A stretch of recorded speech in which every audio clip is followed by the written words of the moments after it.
का नाम ये कंबोधिलाल है, कैसा ही रंगो रूप है पैसा ही माल है।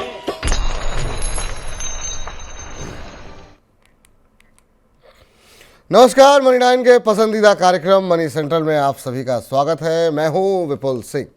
आपकी जेब से लेकर के देश की अर्थव्यवस्था पर असर डालने वाली तमाम महत्वपूर्ण खबरें लेकर के हम पहुंच चुके हैं अपने स्टूडियो और इन तमाम खबरों के विश्लेषण के लिए हमारे साथ जुड़ चुके हैं वरिष्ठ आर्थिक पत्रकार पवन जी। पवन जी, सबसे पहले तो कार्यक्रम में बहुत बहुत स्वागत है आपका। नमस्ते। नमस्ते। तो पवन जी के साथ तमाम खबरों का विश्लेषण एक एक करके शुरू करें उससे पहले आपको फटाफट ये बता देते हैं कि आज के मनी सेंट्रल में हम किन महत्वपूर्ण खबरों पर विस्तारपूर्वक चर्चा करने वाले हैं। तो नजर डालते हैं ऑन द शो पर।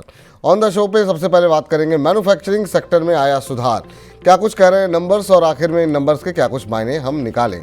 ई कॉमर्स कंपनियों का हैप्पी रहा फेस्टिवल और कई सारे जो है नंबर्स जो है हमने देखे हैं। ई कॉमर्स में शानदार बिक्री रही है। इन आंकड़ों से क्या ये मान लें कि जीडीपी में सुधार की स्थिति दिखाई दे रही है, इस पर भी होगी डिटेल में चर्चा। अंधेरे में डूब सकता है बांग्लादेश, क्यों कह रहे हैं हम ऐसा और आखिर में क्या है पूरी खबर, डिटेल में आपको थोड़ी देर बताते हैं। शेयर बाजार में ताबड़तोड़ बिकवाली, विदेशी निवेशकों की बिकवाली रुक नहीं रही है। ऐसे में बाजार में करें तो करें क्या, और क्या ये बिकवाली और आगे भी जारी रहेगी, बात करते हैं थोड़ी ही देर में। निर्यात के क्षेत्र में भारत की लगी है बड़ी छलांग, किन किन क्षेत्रों में छलांग लगी है, क्या है पूरी खबर, थोड़ी देर में विस्तारपूर्वक होगी बातचीत। और महंगाई की एक और डोज, लगातार आलू प्याज से लेकर के और आपके रसोई से लेकर के तमाम चीज़ों की महंगाई पर हम लगातार मनी सेंटर में चर्चा कर रहे हैं। अब ये महंगाई का नया डोज कहाँ से आया है वो आपको थोड़ी देर में बताते हैं, लेकिन शुरुआत करेंगे अच्छी खबर के साथ। देश में मैन्युफैक्चरिंग सेक्टर से जुड़ी अच्छी खबर है। इस सेक्टर की ग्रोथ में पिछले 8 महीने के निचले स्तर से अक्टूबर में सुधार दर्ज हुआ है। एक मासिक सर्वे के अनुसार मैन्युफैक्चरिंग परचेजिंग मैनेजर इंडेक्स यानी पीएमआई बढ़कर के 57.5 हो गया है। सितंबर महीने में ये इंडेक्स 56.5 पर था, जो कि इसका 8 महीने का निचला स्तर है। अगर पीएमआई 50 से ऊपर होने का मतलब ये है कि उत्पादन से जुड़ी गतिविधियों में विस्तार हो रहा है। अगर इंडेक्स 50 से नीचे है तो ये गिरावट को दर्शाता है।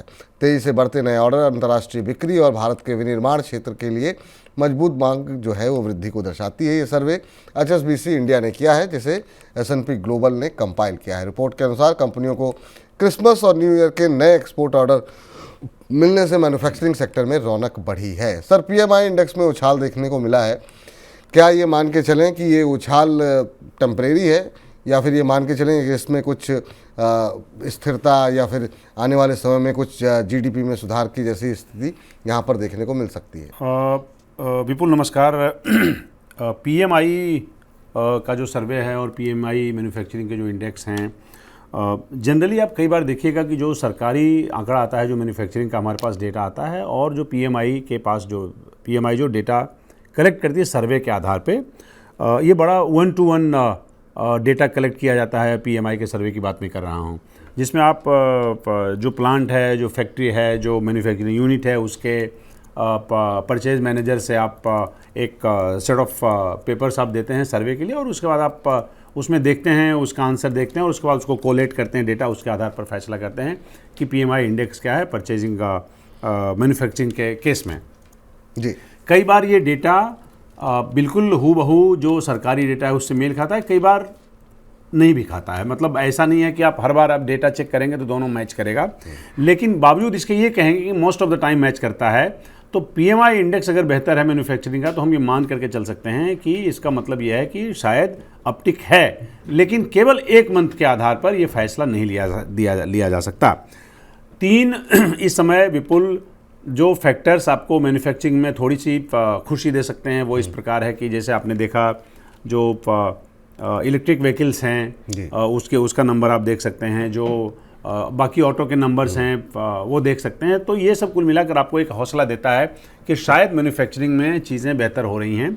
लेकिन हम ये भूल नहीं सकते, क्योंकि ये फेस्टिवल सीज़न है, तो अब देखते हैं कि ये कैसे यहाँ से कैसे पैन आउट करता है, और इसके बाद ये कैसे आगे ग्रोथ कैसे रजिस्टर होता है, ये सस्टेन करता है कि नहीं करता है, या केवल 1-4 दिन की चांदनी और फिर अंधेरी रात 1 महीना ठीक है, और उसके बाद फिर से हम लोग जुलाई अगस्त की तरह जो डाउन है उसमें घुस जाएंगे। सो हम ये कह रहे हैं कि ये हौसला देता है, लेकिन मैं पर्सनली मुझे आप पूछेंगे तो मैं कोई बहुत ज़्यादा इससे स्ट्रेंथ और बहुत ज़्यादा लॉजिक ड्रॉ करने के पक्ष में नहीं हूँ। तो अगर आपको देखना है कि मैन्युफैक्चरिंग मजबूत हो रही है तो हमें मेरे ख्याल से एक सस्टेन्ड बेसिस पे, जैसे क्वार्टर का आप इंतज़ार करते हैं उसी तरह से आपको जो अभी जिस क्वार्टर में हम लोग घुसे हुए हैं उसका इंतज़ार करना चाहिए और देखना पड़ेगा कि क्या वो सस्टेन करता है। अगर करता है तो इसका मतलब ठीक है। चलिए ठीक है, इंतजार करते हैं, लेकिन एक और नंबर्स की जरा बातचीत कर लेते हैं। देश में ई कॉमर्स कंपनियों के लिए फेस्टिव सीजन जो है वो काफ़ी शानदार रहा। अक्टूबर के फेस्टिव सीजन में ई कॉमर्स कंपनियों ने रिकॉर्ड 1 लाख करोड़ रुपए की बिक्री दर्ज की है। पिछले साल की तुलना में ये आंकड़ा 20% ज़्यादा है। छोटे शहरों में ग्राहकों की मांग बढ़ने और लग्जरी ब्रांडों की बढ़ती डिमांड से ऑनलाइन कारोबार में उल्लेखनीय वृद्धि दर्ज हुई है। E commerce consultancy firm Datum Intelligence के डेटा के अनुसार इस साल फेस्टिव सीजन में ई कॉमर्स कंपनियों की बिक्री पिछले साल यानी 2023 की 81,000 करोड़ रुपए की तुलना में 23% ज़्यादा रही है। साल 2022 में ई कॉमर्स कंपनियों ने 69,800 करोड़ रुपए का कारोबार किया था। रिपोर्ट के अनुसार इस बार आधी से ज़्यादा मांग पहले हफ्ते में आई, जिसमें फ्लिपकार्ट के बिग बिलियन डेज और अमेजन के ग्रेट इंडियन फेस्टिवल के दौरान 55,000 करोड़ रुपए का सामान बिका। सर, एक और नंबर जो कि इंडिकेट कर रहा है कि काफ़ी जो है वो बिक्री बढ़ती हुई दिखाई दी है, लेकिन ये सारे आंकड़े कहीं ना कहीं वो फेस्टिव सीजन के इर्द गिर्द ही घूमते हुए दिखाई दे रहे हैं। लेकिन इसके विपरीत जो हम नंबर्स देख रहे हैं क्वार्टरली, वो उतने इनकरेजिंग नहीं दिखाई दे रहे हैं। अगर इन दो परिप्रेक्ष्य में देखो कि एक तरफ हम निफ्टी की 50 में से 18 कंपनियां ऐसी हैं अब तक की जो नंबर्स आए हैं जो कि अपनी उम्मीदों पर खरी नहीं उतरी हैं, दूसरी तरफ ये फेस्टिवल के जो आंकड़े हैं वो काफ़ी उत्साह दिखा रहे हैं। आप कैसे पढ़ पा रहे हैं जीडीपी को? जी, आपके पास विपुल आज 2-3 खबरें हैं जिसमें ना थोड़ा सा रिजेम्बलेंस आप देखिएगा तो कुल मिलाकर कहानी वही कहते हैं, थोड़ा सा उसका कलर में फ़र्क है और थोड़ा सा कंटेंट में फ़र्क है, पर मोर और लेस अगर आप उसका आउटकम देखिएगा तो आपको सामान्य तौर पे वही दिखाएगा। जैसे ई कॉमर्स की बात आपने की, जैसे इसके पहले की खबर पे हम लोग बात कर रहे थे, और जैसे एक और खबर जो भी आप बताने वाले हैं उस पर जब बात करेंगे तो समझ में आ जाएगा कि तीनों का फ्लेवर लगभग एक जैसा है। अब ये ई कॉमर्स का बढ़ा है। देखिए, ई कॉमर्स पिछले 2-3 साल से देखिएगा तो बहुत ज़्यादा उसमें ग्रोथ है। ये डिलीवरी से रिलेटेड है, एम्प्लॉयमेंट से रिलेटेड है, स्पीड से रिलेटेड है, और जिसको जब चाहिए तब जो चाहे वो मंगा सकता है। ये इन सब चीज़ों से रिलेटेड है। उसमें एक नई एंट्री हो गई है पिछले कुछ सालों, जिसको हम लोग एक नए नाम से जानते हैं, क्विक कॉमर्स के नाम से। क्विक कॉमर्स में वो सब चीज़ें आती हैं जिसमें आपको जो 1-1.5 घंटे की डिलीवरी कुछ खाने के लिए करना हो, यहाँ तक कि आजकल जो वो जो देखते हैं ओवर द काउंटर मेडिसिन, वो भी लोग क्विक कॉमर्स के जरिए मंगाने लगे हैं। तो उसका हिस्सा इसमें देखिएगा तो करीब 10% है। जो जिस 1 लाख की बिक्री के बारे में हम लोग बात कर रहे हैं उसमें क्विक कॉमर्स का हिसाब देखेंगे तो करीब 10-11 हज़ार करोड़ के आसपास है। तो ये सब मिलाकर वो दिखाता है, लेकिन ऐसा लग रहा है जैसे जो छौंका लग रहा है वो फेस्टिव सीजन से आ रहा है छौंका। तो ये सस्टेन कितना करता है, इसके पहले जब हम लोग बात कर रहे थे तो उसमें भी बात जानने की कोशिश की हम लोगों ने, समझने की और समझाने की कि ये सस्टेन कितना करता है वो देखेंगे। कई बार ऐसा हुआ है जब आप इवन जो बाकी जो गवर्नमेंट ऑफ इंडिया के डेटा भी अगर आप देखेंगे कई साल के, तो आपको लगेगा कि फेस्टिवल के टाइम पे थोड़ा सा ना वो उनका डेटा एलिवेटेड रहता है। तो ये अगर देखिए, क्विक कॉमर्स है, ई कॉमर्स है, ये नंबर बड़े अच्छे नंबर हैं। आप पिछले 3 साल की बात करेंगे तो 70,000, उसके बाद 81,000 करोड़, उसके बाद 100,000 करोड़। तो ये नंबर बड़े इनकरेजिंग हैं, देखने में अच्छे लगते हैं, समझने में अच्छे लगते हैं और बड़ा स्ट्रेंथ बढ़ाता है देख के। लेकिन ये लॉन्ग टर्म बेसिस पे है या समझिए कि एक मिड टर्म बेसिस पे भी है कि नहीं है। अगर है तो फिर ये बड़े मतलब अच्छी रोजी पिक्चर दिखाता है और कहता है कि आने वाले दिन शायद अच्छे रहेंगे। पर ओवरऑल ये कह सकते हैं कि ये रियल इकोनॉमी की पिक्चर ऐसे हम नहीं मान सकते हैं, क्योंकि ये त्योहारी सीज़न है। त्योहारी सीज़न में जिस तरह सामान, जैसा आपने बोला कि सामान्य तौर पर एक अपटिक दिखता है, लोग बचा करके पैसे रखते हैं त्यौहार के लिए, तो वो ओवरऑल इकोनॉमी की रियल पिक्चर नहीं दिखा रहा है, कम से कम ये मान के चले। इसका विपुल लोग दुनिया भर के ऐसे लोग हैं जो इसका सैंपल्स लिए बैठे होंगे, एनालाइज करेंगे। लेकिन पर्सनली अगर आप मुझसे पूछेंगे तो मैं कोई इसको देख करके बहुत ये कहने के मूड में नहीं हूँ कि नहीं आगे आने वाला सब कुछ ठीक ठाक है। अब जब तक कि आप आने वाले कुछ दिन में कुछ और आंकड़े ना देख लिए जाएं तब तक अभी बिल्कुल jumping the gun will not be possible, at least for me. जी, बिल्कुल सही कहा आपने, क्योंकि खासतौर से तब जबकि कुछ दिन पहले ही हम लोग वित्त मंत्री के बयान की बात कर रहे थे, जब उन्होंने कहा था कि थोड़ा सा धीमापन अर्थव्यवस्था में देखने को मिल रहा है।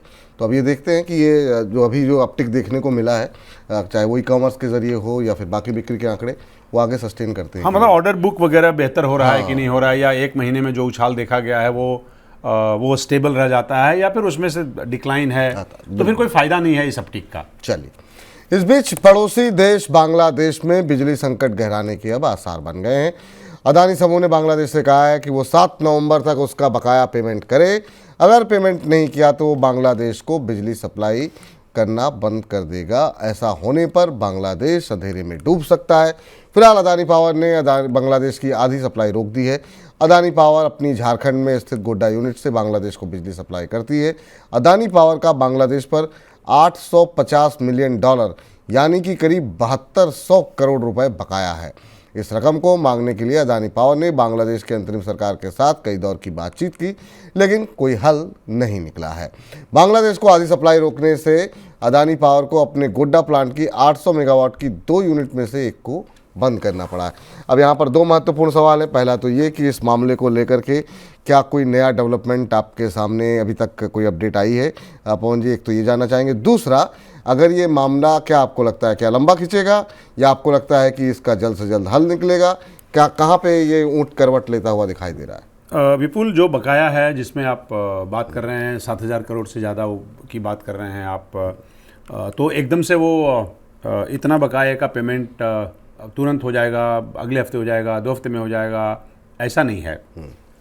आप इसमें बेसिक्स पे हम लोग पहले बात कर लेते हैं, उसके बाद आते हैं कि इस बकाया ये नौबत आई क्यों, पहले इस पे बात करते हैं। देखिए क्या है कि जैसा कि आपने कहा कि गोड्डा के पावर प्लांट से अडानी पावर सप्लाई करता है बांग्लादेश को, जो वहाँ की अभी करंट काम चलाऊ सरकार है, उस सरकार का कहना है कि जो आपने पावर परचेज एग्रीमेंट किया है उसमें वो फॉल्ट देखते हैं।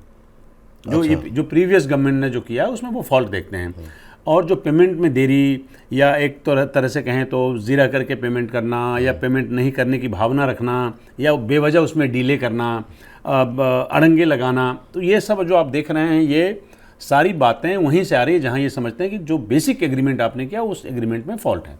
अच्छा, अब ये बांग्लादेश का कहना है? ये बांग्लादेश की सरकार मोटे तौर पे उनका ही मानना है, वो रवैया उनका वही है।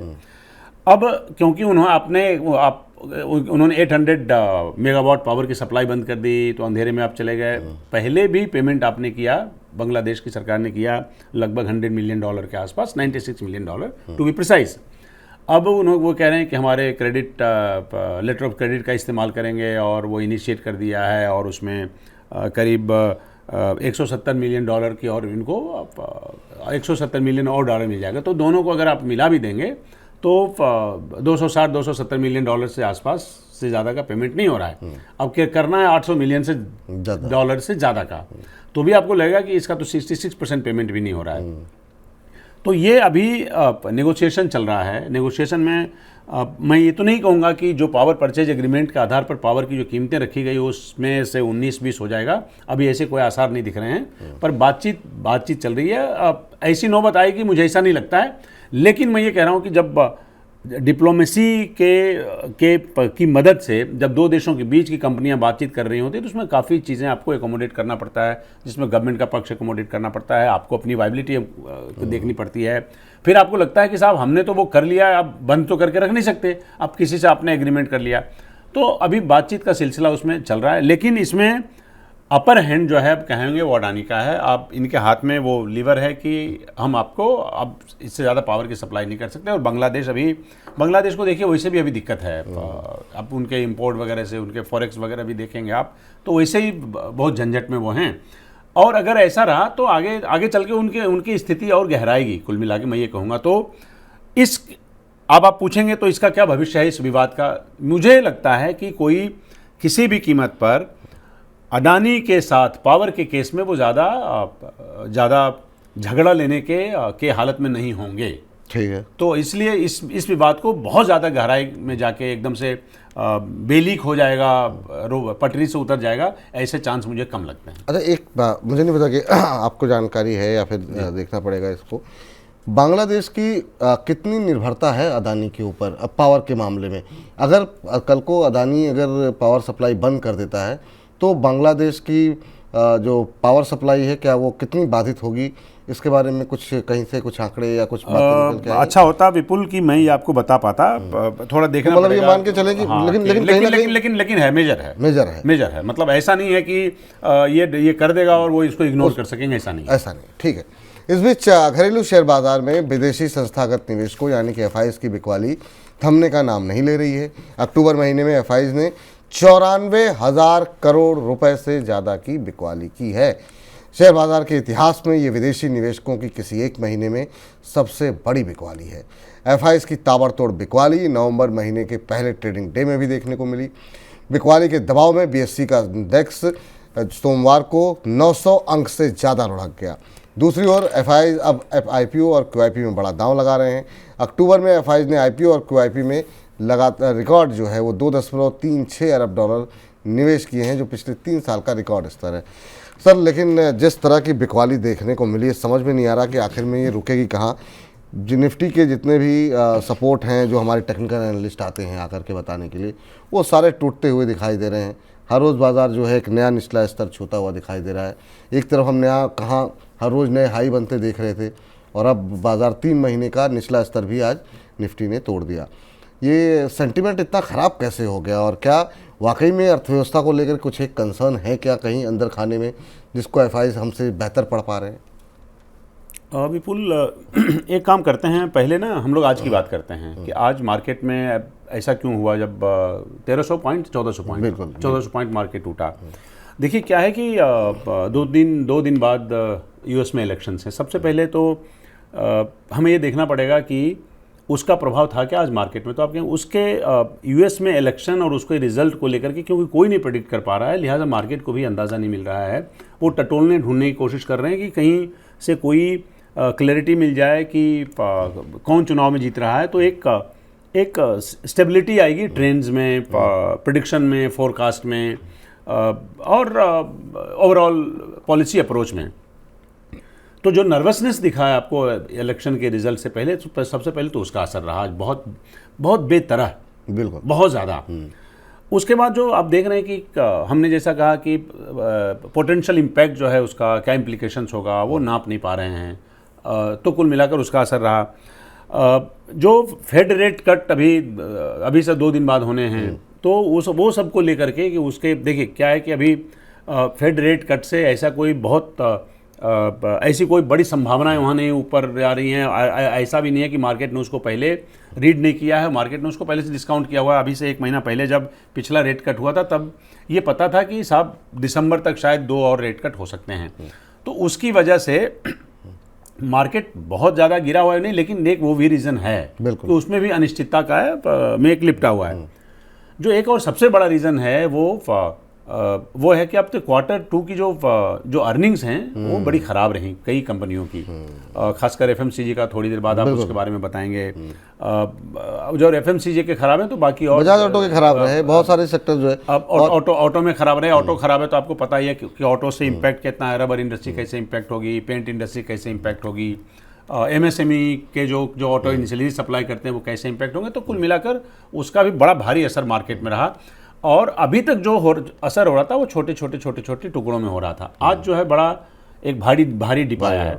उसके अलावा आप देख रहे हैं जो ट्रेड की हालत है उसकी वजह से मार्केट में ड्रॉप है। जो बार बार अभी देखा क्या कहा, अभी एक रैली में कहा ट्रंप ने कि हम साहब चाइना पे 60% टैरिफ लगा देंगे, बाकी पे ऑन इन एवरेज 10% लगा देंगे। मैं एक ऐसे मामूली स्टडी की बात करता हूँ कि अगर 10% टैरिफ बढ़ाता है अमेरिका जी, तो हर हाउस होल्ड पे अमेरिका में $1700 का इम्पैक्ट आएगा एक साल में। $1700 का, $1700 का। अब आप सोचिए ज़रा कि इस तरह की अनिश्चितताएं जब बनी हुई हों, मतलब एक दुनिया की बड़ी इकोनॉमी और दुनिया के अलग अलग देशों के बीच में, तो ऐसे में मार्केट में अगर हड़कंप मचा हुआ हो, इधर भगदड़ मची हो, तो मैं कोई बहुत आश्चर्य के रूप में इसको नहीं देख रहा हूँ।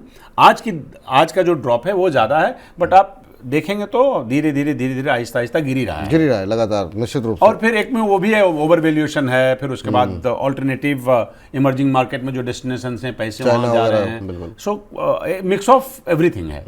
मिक्स ऑफ एवरीथिंग है। खासतौर से जो निफ्टी 50 की 50 कंपनियां, उनमें से 18 कंपनियों से ऐसे रहे जो कि उम्मीद से खराब नतीजे रहे, जिसका जिक्र पवन जी ने किया।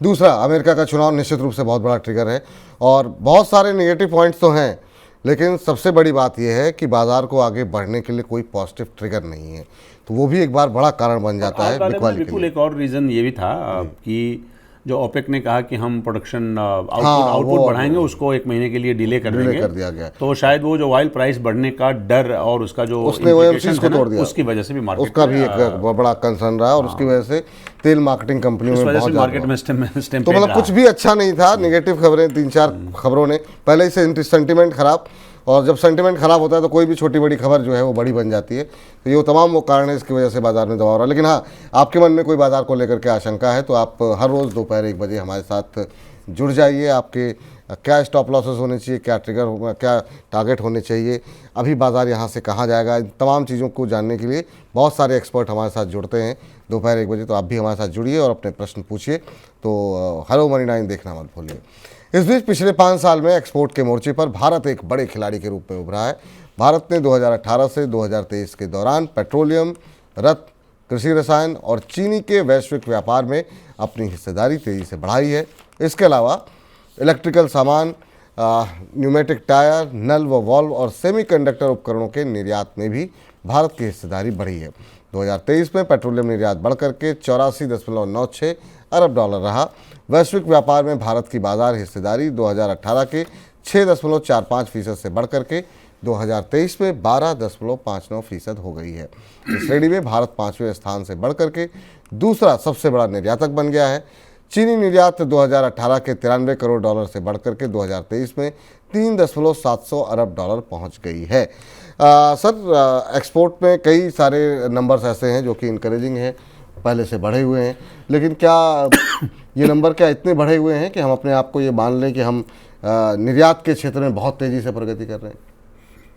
ये सारे जो डेटा विपुल आपने कोट किया, इसमें से सारे मर्केंडाइज एक्सपोर्ट्स के हैं और मर्केंडाइज एक्सपोर्ट्स में भी हम अगर इस हालत में पहुंचे हैं जहां पे सेकेंड लार्जेस्ट एक्सपोर्टर चीनी के बारे में आप बात कर रहे हैं और भारत की पोजीशन जो है अभी आप देखिएगा पूरी दुनिया में, आपने किसकी बात की? आपने बात की पेट्रोलियम की बात की, आपने जेम्स की बात की, प्रीशियस जेम्स की बात की, फिर उसके बाद आपने सेमीकंडक्टर की बात। देखिए सेमीकंडक्टर इस पूरे वेब में ना ये नया एडिशन है। ये अभी पिछले ये देखिएगा आप 2021 के बाद की घटना है, तो उसके बाद पिछले 2 साल में जितना एक्यूमुलेट हुआ ये वो डेटा देख रहे हैं आप।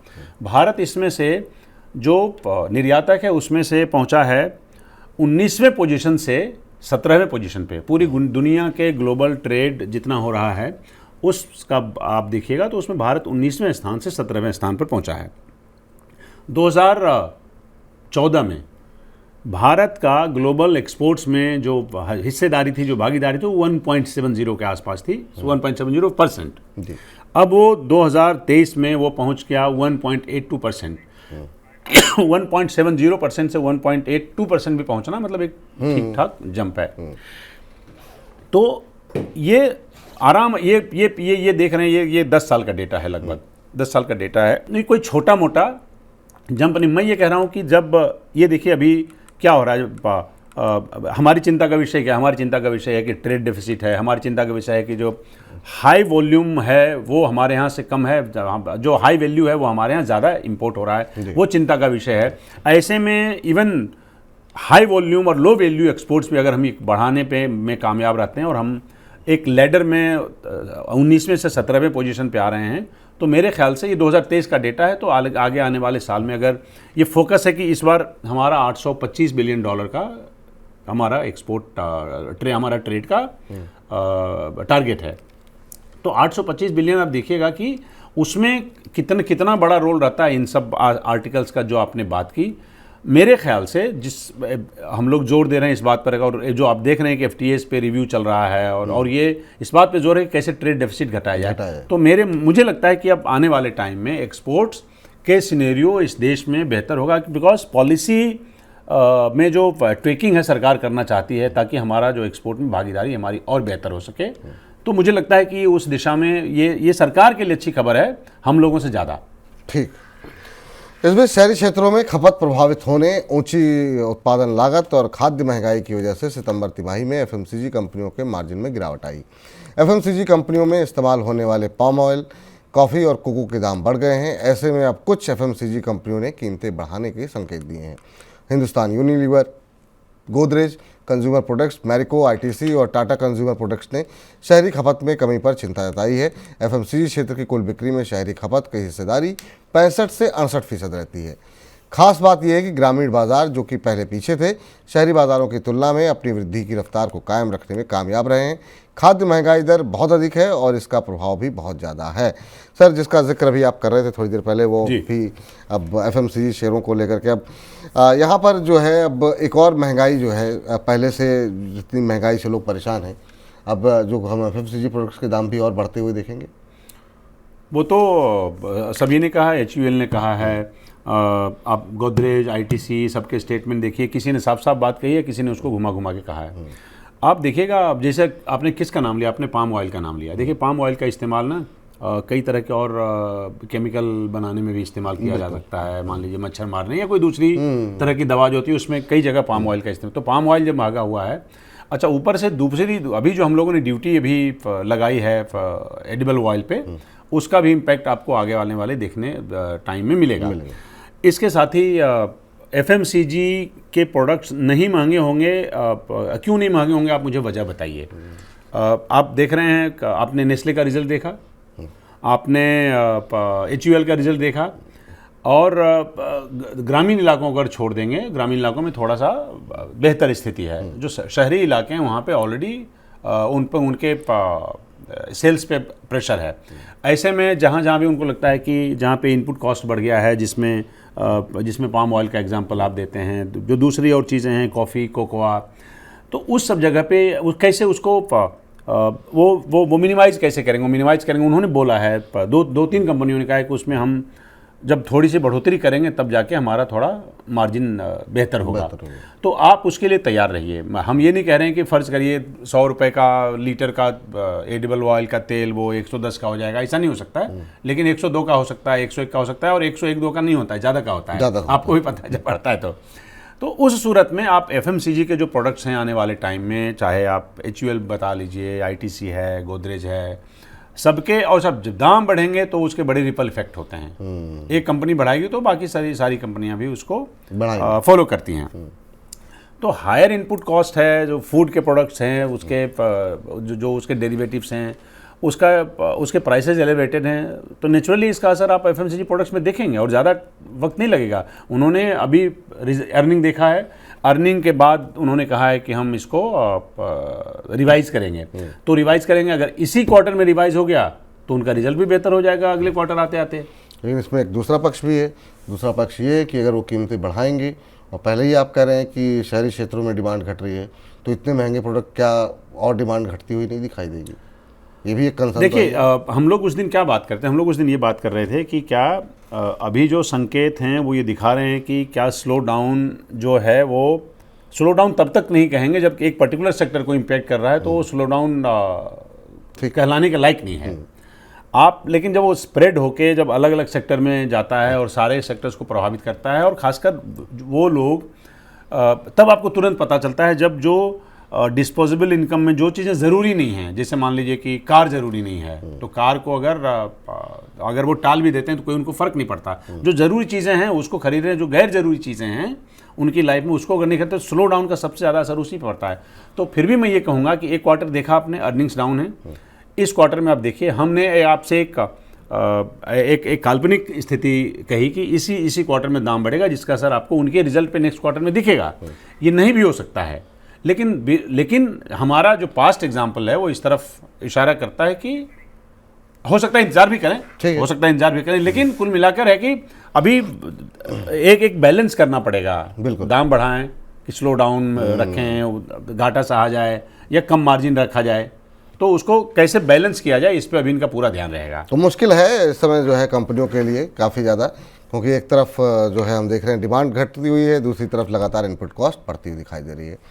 इधर अमेरिका में 5 नवंबर को होने वाले राष्ट्रपति चुनाव को लेकर के अनिश्चितता बनी हुई है, लेकिन 7 नवंबर को होने वाली बैठक में फेडरल रिजर्व क्या कदम लेगा, इसका अनुमान करीब करीब सभी को है। अमेरिका में महंगाई के लगातार घटने के साथ साथ फेडरल रिजर्व इस साल दूसरी बार ब्याज दरों में कटौती करने के लिए पूरी तरह तैयार है। फेडरल रिजर्व ब्याज दरों में 1/4% की कटौती कर सकता है। इससे पहले सितंबर में ब्याज दरों में 0.5% की कटौती की गई थी और शास्त्रियों का मानना है कि दिसंबर में 1/4% की और कटौती होगी। इसके बाद अगले साल एक और कटौती देखने को मिलेगी। ब्याज दरों में कटौती से उपभोक्ता और कारोबार दोनों के लिए कर्ज की लागत कम होगी। जैसा कि सर सबको लगभग पता है कि एक और कटौती होने जा रही है, प्रेशर बढ़ेगा क्या भारत पर भी इसका, और ये मान के चले कि कटौती होनी है? मुझे लग तो रहा था विपुल की कटौती होगी, पर पर्सनली मुझे 2-3 दिनों में जो एक फीलिंग सी आ रही है कि क्या ये टाला जा सकता है क्या। देखिए, अमेरिका में जो अभी इलेक्शन चल रहे हैं, बिल्कुल फेडरल रिजर्व उससे बिल्कुल इंडिपेंडेंट है, उसको उससे कोई लेना देना नहीं इलेक्शन में जो कुछ हो रहा है।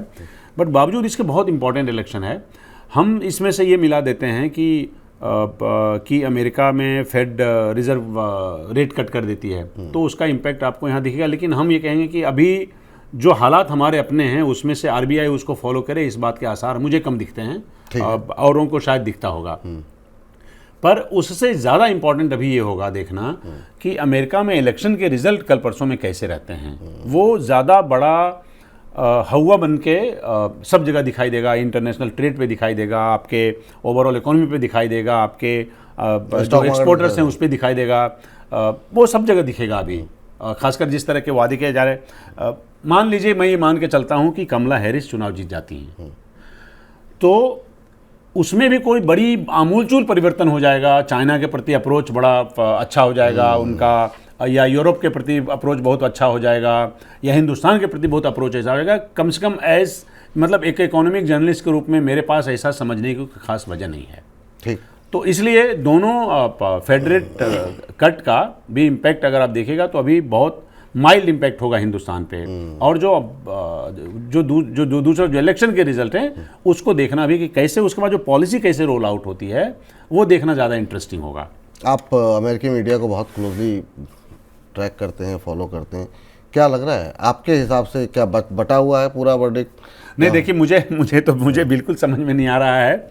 और मैं तो कहता हूँ कि ये अमेरिका में जो लोग जो फॉलो कर रहे हैं उनको समझ में नहीं आ रहा है। तो मैं यहाँ से बैठे बैठे ही अंदाज़ा लगाऊंगा कि अमुक पार्टी चुनाव जीत जाएगी, तो मेरे ख्याल से वो मुनासिब नहीं होगा और बड़ा व्यूअर्स के साथ थोड़ा धोखा देने जैसा हो जाएगा। लेकिन यह है कि चुनाव में जो इंडिकेशंस हैं उसमें आप देख रहे हैं ट्रम्प के लिए थोड़ा सा तराजू उसकी तरफ है। चलिए पवन जी, आज की चर्चा में आप जुड़े, तमाम खबरों का आपने विश्लेषण किया, बहुत डिटेल में किया, बहुत बहुत शुक्रिया, बहुत बहुत धन्यवाद। बहुत सारे नंबर्स ऐसे हैं, बहुत सारा खासतौर से ये जो अमेरिकी चुनाव के आंकड़े हैं इस पर हमारी निगाहें पूरे देशवासियों की लगी हुई हैं, तो कहीं ना कहीं यहाँ से पॉलिसी किस तरीके से चेंज होगी इस पर नज़रें हमारी बनी हुई है। और मनी सेंट्रल में आपको जो है, आप लगातार मनी 9 के साथ बने रहिए, यहाँ पर आपको सीधी अपडेट मिलेगी। पवन जी, बहुत बहुत शुक्रिया, धन्यवाद आज की चर्चा में जुड़ने के लिए। तो आज के मनी सेंट्रल को अब यहीं पर करते हैं समाप्त। आप लगातार मनी 9 के साथ बने रहिए, मुझको दे दीजिए इजाज़त, नमस्कार।